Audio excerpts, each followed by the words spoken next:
ಮಾನ್ಯ ವೀಕ್ಷಕರೇ, ಅಳಿದು ಉಳಿದವರು ಕಂಡಂತೆ ಸ್ವಾಗತ ಸುಸ್ವಾಗತ. ಬೆಳಗಾವಿಯಲ್ಲಿ ಅಧಿವೇಶನ ನಡೆದಿದೆ. ವಿಶೇಷವಾಗಿ ಎರಡೂ ಕಡೆ ಅಂದರೆ ಕೇಂದ್ರ ರಾಜ್ಯದಲ್ಲಿ ನಡೆಯುತ್ತೆ. ಇಲ್ಲಿ ಎರಡು ವಿಷಯಗಳು ಚರ್ಚೆ ಬರ್ತವೆ. ಅದು ಭಾರತೀಯ ರಾಷ್ಟ್ರೀಯ ಹೆದ್ದಾರಿ ಬಗ್ಗೆ ಅಂದರೆ ನ್ಯಾಷನಲ್ ಹೈವೇಗಳ ಬಗ್ಗೆ ಚರ್ಚೆ ಬರುತ್ತೆ. ಹಾಗಾದರೆ ರಾಷ್ಟ್ರೀಯ ಹೆದ್ದಾರಿ ಅಂದ್ರೆ ಏನು, ಟೂಲ್ ಬೋತ್ ಅಂದ್ರೆ ಏನು, ಅಲ್ಲಿ ಏನು ಸ್ಪೆಷಾಲಿಟಿ ಇರಬೇಕು, ರಸ್ತೆ ಹೇಗೆ ಮಾಡಬೇಕು, ಹೇಗಿರಬೇಕು ಅನ್ನೋ ಬಗ್ಗೆನೇ ಇವತ್ತು ಚರ್ಚೆ ಮಾಡುವ. ಚರ್ಚೆ ಏನಂದರೆ ರಾಜ್ಯದಲ್ಲಿ ಟೋಲ್ಗಳು 60 ಕಿಲೋಮೀಟರ್ಗೆ ಒಂದಿಲ್ಲ, ಸುಮಾರು ಮಧ್ಯದಲ್ಲಿ ಟೋಲ್ಗಳಿದ್ದಾವೆ ಅನ್ನುವಂಥದ್ದು. ಅದಕ್ಕೆ ನಾವು ಒಂದು ಉದಾಹರಣೆ ನೋಡಿದಾಗ ನೀವೆಲ್ಲರಿಗೂ ಗಮನಕ್ಕೆ ಬಂದಿರುತ್ತೆ. ನೀವೇನು ಬೆಂಗಳೂರಿನಿಂದ ಹೊರಟ್ರೆ ನೆಲಮಂಗಲ ದಾಟಿದ ನಂತರ ತುಮಕೂರು ರೋಡಿಗೆ ಹೋಗುವಾಗ ಒಂದು ಟೋಲ್ ಬರುತ್ತೆ. ಟೋಲ್ ಬಂದಾದ ನಂತರ ಆ ಟೋಲಲ್ಲಿ ಪೇ ಮಾಡಿ ಮುಂದೆ ನೀವು ಚಲಿಸ್ತೀರಾ. ಇನ್ನೇನು ತುಮಕೂರು ಬರುತ್ತೆ ಅಂದ್ಕೊಳ್ಳೇನೆ ಮತ್ತೊಂದು ಟೋಲ್ ಬರುತ್ತೆ. ಮ್ಯಾಪಲ್ಲಿ ನೋಡಿದ್ರೆ 43 ಕಿಲೋಮೀಟ್ರು. ಆದರೆ ಚರ್ಚೆ ಆಗಿದ್ದೇನಂತ ಹೇಳಿದ್ರೆ ರಾಷ್ಟ್ರೀಯ ಹೆದ್ದಾರಿ ಪ್ರಕಾರ ಅಂದರೆ ರಾಜ್ಯದಲ್ಲೂ ಚರ್ಚೆ ಆಗುತ್ತೆ, 60 ಕಿಲೋಮೀಟರ್ಗೆ ಒಂದು ಟೋಲ್ ಇರಬೇಕು. ಆದರೆ ಇಲ್ಲಿ ಎರಡು ಟೋಲ್ ಬರ್ತವೆ. ತುಂಬ ವಿಚಿತ್ರ ಅಂತ ಹೇಳಿದ್ರೆ ಅದು ರಾಜ್ಯ ಹೆದ್ದಾರಿಯ ರಾಷ್ಟ್ರೀಯ ಹೆದ್ದಾರಿಯ ಹೇಗೆ ಏನು ಅಂತ ನಿಮ್ಗೆ ಯಾಕಂತ ಹೇಳಿದ್ರೆ ಎಲ್ಲ ಕಡೆ ಸುಮಾರು ಕಡೆ ನೀವು ಗುಂಡಿಗಳನ್ನು ನೋಡ್ತೀರಾ ಇರ್ತಾವೆ, ಚಿಕ್ಕ ಚಿಕ್ಕದಾಗಿ ಯೆಲ್ಲೋ ಕಲರಲ್ಲಿ. ಕಿಲೋಮೀಟರ್ ಸ್ಪೀಡಲ್ಲಿ 30 ಕಿಲೋಮೀಟರ್ ಅಂತ ಬರ್ತಿರ್ತಾರೆ. ನಂತರ ತುಮಕೂರು ದಾಟ್ತೀರಾ, ಚಿತ್ರದುರ್ಗಕ್ಕೆ ನೀವು ರೋಡ್ಗೆ ಎಂಟ್ರಿ ಆಗ್ತೀರಾ, ಪ್ರವೇಶಿಸ್ತೀರಾ. ಆ ನಂತರ ನಿಮ್ಗೇನಾಗುತ್ತೆ ಅಂದರೆ ಮಧ್ಯ ಒಂದೆಲ್ಲ ಬ್ರಿಡ್ಜ್ ಕಟ್ತಾ ಇರ್ತಾರೆ, ಅಲ್ಲಿ ಪಕ್ಕದಲ್ಲಿ ನೀವು ಸೈಡಲ್ಲಿ ಗುಂಡಿ ಇರುವಂಥ ರೋಡಲ್ಲಿ ಹೋಗ್ತೀರಾ. ಅಲ್ಲಿ ಸಿಕ್ಕಾಪಟ್ಟೆ ಧೂಳು ಹಾರ್ತಾ ಇರುತ್ತೆ, ಗಾಡಿಗಳು ಒಂದ್ರ ಮೇಲೆ ಒಂದು ಇದಾಗ್ತಾ ಇರುತ್ತೆ, ಗಾಡಿಗಳು ಎಷ್ಟೋ ಸಮಸ್ಯೆ ಆಗ್ತವೆ. ಇದನ್ನೆಲ್ಲ ನೀವು ಎದುರಿಸ್ತೀರಾ ಡೈಲಿ. ಇದೆಲ್ಲ ಎದುರಿಸಿದ ನಂತರ ನಾವು ಹೈವೇಗಳಂದ್ರೆ ಏನು, ಟೋಲ್ ಯಾಕೆ ಕಟ್ಟುತ್ತೇವೆ, ಈ ಹೈವೇಗಳನ್ನು ನಿರ್ಮಿಸೋರು ಯಾರು, ಭೂಮಿ ವಶಪಡಿಸ್ಕೊಳ್ಳೋರು ಯಾರು, ಆ ನಂತರ ಟೋಲಿಗೆ ಗೇಟ್ ಇಟ್ಕೊಳ್ಳೋರು ಯಾರು, ಎಷ್ಟು ವರ್ಷ ಇರುತ್ತೆ, ಅವರ ಕರ್ತವ್ಯಗಳ ಬಗ್ಗೆ ಏನು ನಾವು ಇವತ್ತು ತಿಳ್ಕೊಂಡು ಹೋಗುವ ಬನ್ನಿ. ಯಾಕಂತ ಹೇಳಿದ್ರೆ ಕರ್ನಾಟಕದಲ್ಲಿ ಸದನದಲ್ಲಿ ಚರ್ಚೆ ಆಗುತ್ತೆ. ಮೊದಲಿಗೆ ಏನಂತ ಹೇಳಿದ್ರೆ ಮೊದಲೇ ಹೈವೇಗಳು ನಿರ್ಮಾಣ ಇದ್ದು, ನ್ಯಾಷನಲ್ ಹೈವೇಗಳು ಅಂತ ಹೇಳಿದ್ರೆ ಒಂದು ರಾಜ್ಯದಿಂದ ಇನ್ನೊಂದು ರಾಜ್ಯಕ್ಕೆ ಸಂಪರ್ಕ ಕಲ್ಪಿಸೋದಕ್ಕೆ ನ್ಯಾಷನಲ್ ಹೈವೇ ಅಂತಾರೆ. ಇದಾದ ನಂತರ 94-95 ನಂತರ ದೇಶದಲ್ಲಿ ಗ್ಲೋಬಲೈಸೇಷನ್ ಆಗುತ್ತೆ. ಆವಾಗ ಹೊರಗಿನ ಫ್ಯಾಕ್ಟ್ರಿಗಳು ಎಲ್ಲ ಬರ್ಲಿಕ್ಕೆ ಶುರುವಾಗ್ತವೆ, ವಿಶೇಷ ಇಂಡಸ್ಟ್ರಿಗಳೆಲ್ಲ ಓಪನ್ ಆಗ್ತವೆ. ಇದೇ ಸಮಯಕ್ಕೆ ಒಂದು ಚರ್ಚೆ ಬರುತ್ತೆ ಅಂತ ಹೇಳಿದ್ರೆ ಇನ್ನು ರಸ್ತೆಗಳನ್ನು ಭೂಮಿಯನ್ನು ವಶಪಡಿಸಿಕೊಂಡು ನಾವು ಬೇರೆಯವರಿಗೆ ಸರ್ಕಾರ ಮತ್ತು ಸಾರ್ವಜನಿಕ ಸಹಭಾಗಿತ್ವದಲ್ಲಿ ಇದನ್ನು ಕೊಡುವ, ಭೂಮಿ ವಶಪಡಿಸ್ಕೊಳ್ಳುವಂಥದ್ದು ಸರ್ಕಾರ ವಶಪಡಿಸ್ಕೊಳ್ಳುತ್ತೆ. ನಂತರ ರಸ್ತೆಯನ್ನು ನಿರ್ಮಾಣ ಮಾಡೋದಕ್ಕೆ ಬೇರೆ ಬೇರೆ ಕಂಪನಿಗಳಿಗೆ ಕೊಡುವ, ಅಂದರೆ ಹೊರಗಿನವ್ರು ಪ್ರೈವೇಟ್ ಟೆಂಡರ್ಗಳನ್ನು ಕೊಟ್ಟು ಬೇರೆ ಹೊರಗಿನವ್ರಿಗೆ ಕೊಟ್ಟು ಅವರು ರಸ್ತೆಯನ್ನು ನಿರ್ಮಾಣ ಮಾಡಿದ ನಂತರ ಅವರು ಪ್ರತಿ ಆವತ್ತಿನ ಕಾಲದ ಪ್ರಕಾರ ಎಕ್ಸ್ಪರ್ಟ್ಸ್ ಹೇಳೋ ಪ್ರಕಾರ 97 ಪ್ರಕಾರ ಎಕ್ಸ್ಪರ್ಟ್ ಹೇಳೋ ಪ್ರಕಾರ ಪ್ರತಿ 80 ಕಿಲೋಮೀಟರ್ಗೆ ಒಂದು ಟೋಲ್ ಬೋತ್ನ ಇಡುವ ಅಂಥೇಳಿ ಆಗುತ್ತೆ. ಆ ನಂತರ ಮತ್ತೆ ಏನಾಗುತ್ತೆ, ಇದರಲ್ಲಿ ಸುಮಾರು ಪರಿಷ್ಕರಣೆಗಳಾಗ್ತವೆ. ಎಲ್ಲಿ ಟೋಲ್ ಬೋತ್ ಇರುತ್ತೆ ಅಲ್ಲಿ ಒಂದು ಆಸ್ಪತ್ರೆ ಇರಬೇಕು, ಒಂದು ಆಂಬುಲೆನ್ಸ್ ಇರಬೇಕು, ಶೌಚಾಲಯ ಇರಬೇಕು, ಕ್ರೇನ್ ವ್ಯವಸ್ಥೆ ಇರಬೇಕು. ಅದಾದ ನಂತರ ಮತ್ತೆ ಇದರಲ್ಲಿ ಮತ್ತೆ ಡೆವಲಪ್ಮೆಂಟ್ಸ್ ಹಾಕ್ಕೊಂಡು ಹೋಗುತ್ತೆ. ಡೆವಲಪ್ಮೆಂಟ್ಸ್ ಆದಾಗ ಇದನ್ನು ಕಿಲೋಮೀಟರ್ ಕಡಿಮೆ ಆಗುತ್ತೆ. 60 ಕಿಲೋಮೀಟರ್ಗೆ ಒಂದು ಟೋಲ್ ಬೋತ್ ಇರಬೇಕು. ಟೋಲ್ ಬೋಟ್ ಇದ್ದ ನಂತರ ಎರಡೂ ಪಕ್ಕದಲ್ಲಿ ರಸ್ತೆ ಇರೋದು, ಒಂದು ಹೋಗುವುದಕ್ಕೆ ಒಂದು ಬರುವುದಕ್ಕೆ. ಡಿವೈಡರ್ ಇರಬೇಕು. ಈ ಡಿವೈಡರ್ನಲ್ಲಿ ಗಿಡಗಳನ್ನು ಬೆಳೆಸಬೇಕು. ಯಾಕೆ ಗಿಡಗಳನ್ನು ಬೆಳೆಸಬೇಕು ಅನ್ನೋಂಥದ್ದು ಒಂದು ಪ್ರಶ್ನೆ ಬಂದಾಗ ನೀವು ಈ ರಸ್ತೆಯಲ್ಲಿ ಹೋಗ್ತಿರ್ತಾರೆ, ಆ ರಸ್ತೆಯಲ್ಲಿ ಬರ್ತಿರ್ತಾರೆ, ದೊಡ್ಡ ದೊಡ್ಡ ಗಾಡಿಗಳು ಬರ್ತವೆ, ಹೆಡ್ಲೈಟ್ ರಾತ್ರಿ ಸಮಯದಲ್ಲಿ ಹಾಕಿರ್ತಾರೆ, ಅದು ಅವ್ರ ಕಣ್ಣಿಗೆ ಬೀಳುತ್ತೆ. ಹೀಗಾಗಿ ಡ್ರೈವಿಂಗ್ ಮಾಡೋದಕ್ಕೆ ಕಷ್ಟ ಆಗುತ್ತೆ, ಇದರಿಂದ ಬೇರೆ ಅನಾಹುತಗಳಾಗುತ್ತೆ ಅಂತ ಹೇಳಿ ಗಿಡ ಬೆಳೆಸಬೇಕು. ಆದರೆ ನೀವಂತೂ ನೋಡಿರ್ತೀರ ಎಷ್ಟು ಕಡೆ ಗಿಡ ಬೆಳೆಸಿದ್ದಾರೆ ಅಂತ ನಿಮಗೆ ಗೊತ್ತು. ಇದಾದ ನಂತರ ಮಧ್ಯ ಹಳ್ಳಿಗಳೇ ಬಂದರೆ ಆ ಹಳ್ಳಿಗಳವರು ಆ ಕಡೆಯಿಂದ ಆ ರಸ್ತೆಯನ್ನು ಪಾಸ್ ಮಾಡೋದಕ್ಕೆ ಮಧ್ಯ ಬ್ರಿಡ್ಜನ್ನು ಅಂದರೆ ಪ್ಲ್ಯಾಟ್ಫಾರ್ಮು ಇಲ್ಲ ಸೇತುವೆಯನ್ನು ನಿರ್ಮಿಸಬೇಕು. ಅಂದರೆ ಅವ್ರು ದಾಟೋದಕ್ಕೆ, ಜನರು ದಾಟೋದಕ್ಕೆ ನಿರ್ಮಿಸಬೇಕು. ಅದಾದ ನಂತರ ಎರಡೂ ಭಾಗದಲ್ಲಿ ರಸ್ತೆಯಲ್ಲಿ ಗೋಡೆಗಳನ್ನು ನಿರ್ಮಿಸಬೇಕು, ಇಲ್ಲಾಂದರೆ ಬೇರೆ ಬ್ಯಾರಿಕೇಡನ್ನ ಅಳವಡಿಸಬೇಕು. ಯಾಕಂತ ಹೇಳಿದ್ರೆ ಯಾವುದೇ ಪ್ರಾಣಿ ಅಥವಾ ಇನ್ನೊಂದು ಆ ರಸ್ತೆಯನ್ನು ಒಳಗೆ ಬರಬಾರ್ದು. ಇದಾದ ನಂತರ ಇನ್ನೊಂದೇನೆಂದರೆ ರಸ್ತೆಯಲ್ಲಿ ಅಂದರೆ ಈ ಹೈವೇದಲ್ಲಿ ಏನಾದರೂ ಬ್ರಿಡ್ಜ್ಗಳು ನಿರ್ಮಾಣ ಮಾಡೋದು ಅಂದರೆ ಹೆಚ್ಚುವರಿಯಾಗಿ ಡೆವಲಪ್ಮೆಂಟ್ ಮಾಡೋದಿದ್ರೆ ಆ ಸಮಯದಲ್ಲಿ ಅದರ ಪಕ್ಕದಲ್ಲಿ ಅದೇ ಗುಣಮಟ್ಟದ ಸರ್ವಿಸ್ ರಸ್ತೆಯನ್ನು ನಿರ್ಮಾಣ ಮಾಡಿ ಆ ಗಾಡಿಗಳು ಹೋಗೋದಕ್ಕೆ ಬರೋದಕ್ಕೆ ವ್ಯವಸ್ಥೆ ಮಾಡಬೇಕು. ಇದು ಎಲ್ಲಾನು ಏನಂತ ಹೇಳಿದ್ರೆ ಹೈವೇ ದಯೋದ್ದೇಶದಲ್ಲಿ ಹೈವೇಗಳು, ಈ ಹೈವೇ ನಿರ್ಮಾಣ ಮಾಡೋ ಉದ್ದೇಶ ಏನಂತ ಹೇಳಿದ್ರೆ ನೀವೆಲ್ಲ ಕಡೆ ಓದಿರ್ತೀರ. ಒಂದು, ನೀವು ಸರಾಗವಾಗಿ ಸುರಕ್ಷಿತವಾಗಿರಬೇಕು, ಏನು ಕಿಲೋಮೀಟರ್ ಬರ್ದಿದ್ರೆ ಅದನ್ನು ಪಾಲಿಸಬೇಕು. ಇದೆಲ್ಲದಕ್ಕಿಂತ ಹೆಚ್ಚಾಗಿ ನಿಮ್ಮ ವೆಹಿಕಲ್ಗಳು ಹಾಳಾಗಬಾರ್ದು. ಈ ರಸ್ತೆಗಳಲ್ಲಿ ಗುಂಡಿ ರಸ್ತೆಯಲ್ಲಿ ಬಿದ್ದು ಆ ನಂತರ ಆಕ್ಸಿಡೆಂಟ್ಗಳಾಗಬಾರ್ದು, ಕಳ್ಳಕಾಕರದ ಕಾಟ ಆಗಬಾರ್ದು ಅಂಥೇಳಿ ಇಷ್ಟೆಲ್ಲ ಮಾಡಿಫಿಕೇಶನ್ ಮಾಡಿ 60 ಕಿಲೋಮೀಟರ್ಗೊಂದು ಟೋಲ್ ಬೋತ್ಗಳನ್ನ ಇಟ್ಟಿದ್ದಾರೆ. ಆಮೇಲೆ ಪ್ರತಿ ಟೋಲ್ ಬೋತ್ನಿಂದ ಒಂದು ಗಾಡಿ 1 ರಿಂದ 2 ಅಥವಾ 3 ನಿಮಿಷದಲ್ಲೇ ಪಾಸ್ ಆಗಬೇಕಂತೇಳಿ ಫಾಸ್ಟ್ಯಾಗ್ಗಳನ್ನು ತರ್ತಾರೆ. ಆದರೆ ನೀವೇನಾದರೂ ನೆಲಮಂಗಲದಿಂದ ತುಮಕೂರು ಹೊರಟ್ರೆ ಅಂತ ಹೇಳಿದ್ರೆ 40 ಕಿಲೋಮೀಟರ್ ದಾಟೋದಕ್ಕೆ ನಿಮ್ಗೆ 1.5 ರಿಂದ 2 ತಾಸು ಬೇಕಾಗುತ್ತೆ.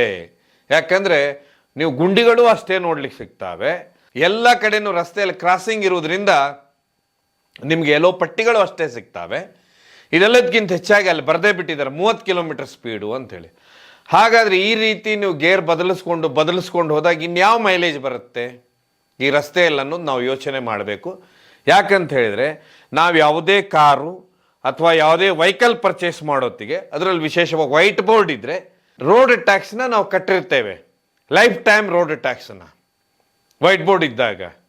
ಆ ರೋಡ್ ಟ್ಯಾಕ್ಸ್ ಯಾಕೆ ಕಟ್ಟೋದು ಅಂತ ಹೇಳಿದ್ರೆ ಅದು ನೀವು ಈ ರಸ್ತೆಯನ್ನು ನೀವು ಉಪಯೋಗಿಸ್ತೀರಿ ಅಂಥೇಳಿ. ಈ ರಸ್ತೆಯನ್ನು ಟೋಲ್ ರಸ್ತೆಯನ್ನು ಯಾಕೆ ಉಪಯೋಗಿಸ್ತೀರಾ? ದುಡ್ಡು ಕೊಟ್ಟು ಯಾಕೆ ಅಂತ ಹೇಳಿದ್ರೆ ಈ ಎಲ್ಲ ಸ್ಪೆಷಾಲಿಟಿ ಇರಬೇಕಂತೇಳಿ ನೀವು ಉಪಯೋಗಿಸ್ತೀರಾ. ಆದರೆ ಈ ವ್ಯವಸ್ಥೆಗಳಿದಾವ ಅಂತ ನೋಡಿದರೆ ನಿಮ್ಗೆ ಎಲ್ಲೂ ಸಿಗುವುದಿಲ್ಲ. ಇದಾದ ನಂತರ ವಿಶೇಷ ಅಂದರೆ ಚರ್ಚೆ ಆಗೋದಂದರೆ ಪಕ್ಕದ ರಾಜ್ಯ ತಮಿಳ್ನಾಡಿಗೆ ಹೋದ ಕೂಡಲೇ ನಿಮ್ಗೆ 60 ಕಿಲೋಮೀಟರ್ಗೆ ಒಂದೊಂದು ಟೋಲ್ ಬರ್ತಾವೆ. ಆದರೆ ಇದೇನಪ್ಪ ಇದು, ನೀವು ನೆಲಮಂಗಲದಿಂದ ಹೊರಟು ಇನ್ನೂ ತುಮಕೂರು ಮುಟ್ಟಿರೋದಿಲ್ಲ, ಆವಾಗಲೇ 2 ಟೋಲ್ ಬಂದು. ಇದು ಒಂದಾದರೆ ಇನ್ನು ನೀವು ಇದನ್ನು ದಾಟಿ ನೀವು ಚಿತ್ರದುರ್ಗಕ್ಕೆ ಹೊರಟುಬಿಟ್ರೆ ಅಂದರೆ ಅಲ್ಲಿ ಒಂದು ಕಡೆ ಬ್ರಿಡ್ಜ್ ನಿರ್ಮಾಣ ಅಂದರೆ ಕಾಮಗಾರಿ ಪ್ರಗತಿಯಲ್ಲಿದೆ ಅನ್ನುವಂಥದ್ದು ಬೋರ್ಡ್ ಇರುತ್ತೆ.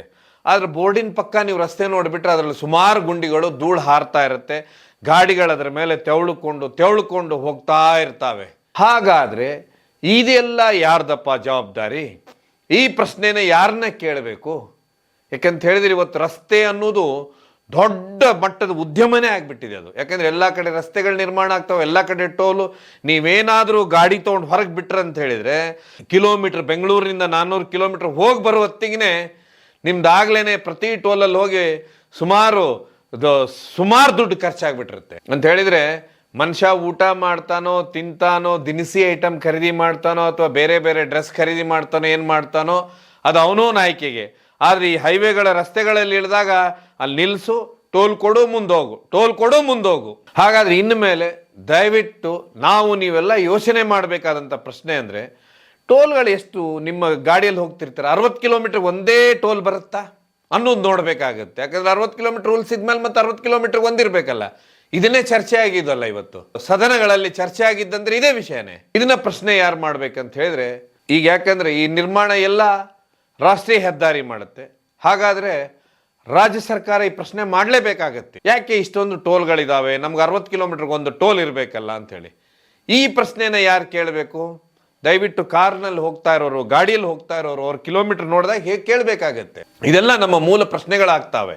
ಇದಾದ ನಂತರ ಎಲ್ಲರಿಗೂ ಬರುವಂಥ ಪ್ರಶ್ನೆ, ಭೂಮಿಯನ್ನು ಯಾರು ವಶಪಡಿಸ್ಕೊಳ್ತಾರಂತ ಹೇಳಿದರೆ ಎಲ್ಲಿ ರಾಷ್ಟ್ರೀಯ ಹೆದ್ದಾರಿ ಬರುತ್ತೆ ಅಲ್ಲಿ ರಾಷ್ಟ್ರೀಯ ಹೆದ್ದಾರಿಯವರು ಇದು ಮಾಡ್ತಾರೆ, ಎಲ್ಲಿ ರಾಜ್ಯ ಸರ್ಕಾರ ಬರುತ್ತೆ ಅಂದರೆ KRDCL ಅಂತಿದೆ, Karnataka road development corporation limited ಅಂತಿದೆ, ಇವರು ತಗೊಳ್ತಾರೆ.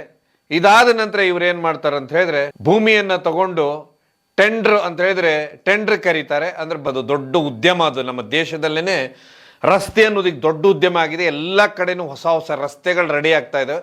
ಸ್ಟಾರ್ಟಿಂಗ್ ತುಂಬ ಚೆನ್ನಾಗಿರುತ್ತೆ, ಆಮೇಲೆ ಮತ್ತೆ ನಿಮಗೆ ಗೊತ್ತು ಇತ್ತೀಚೆಗೆ ನೀವು ಹಳೆ ಹೈವೇಗಳಲ್ಲಿ ರಾಷ್ಟ್ರೀಯ ಹೆದ್ದಾರಿ ಹೋದಾಗ ಯಾವ ಪರಿಸ್ಥಿತಿ ಅದೇ ಪರಿಸ್ಥಿತಿನೇ ಇರುತ್ತೆ. ಏನು ಇವರು ತಗೊಂಡಂಥವ್ರು ಏನು ಮಾಡ್ತಾರೆ ಅಂತ ಹೇಳಿದ್ರೆ ಇವರು ಭೂಮಿಯನ್ನು ತಗೊಂಡು ಅವರು ಟೆಂಡರ್ ಕರೀತಾರೆ. ಟೆಂಡರ್ ನಂತರ ಅದು ಉದ್ಯಮ ಆಗಿರೋದ್ರಿಂದ ದೊಡ್ಡವರು ಎಲ್ಲ ಟೆಂಡರ್ ಹಾಕ್ತಾರೆ, ನಂತರ ರಸ್ತೆ ನಿರ್ಮಾಣ ಮಾಡ್ತಾರೆ. ನಿರ್ಮಾಣ ಮಾಡಿದ ಕೂಡಲೇ ತಮ್ಮ ಟೋಲ್ಗಳನ್ನಿಡ್ತಾರೆ.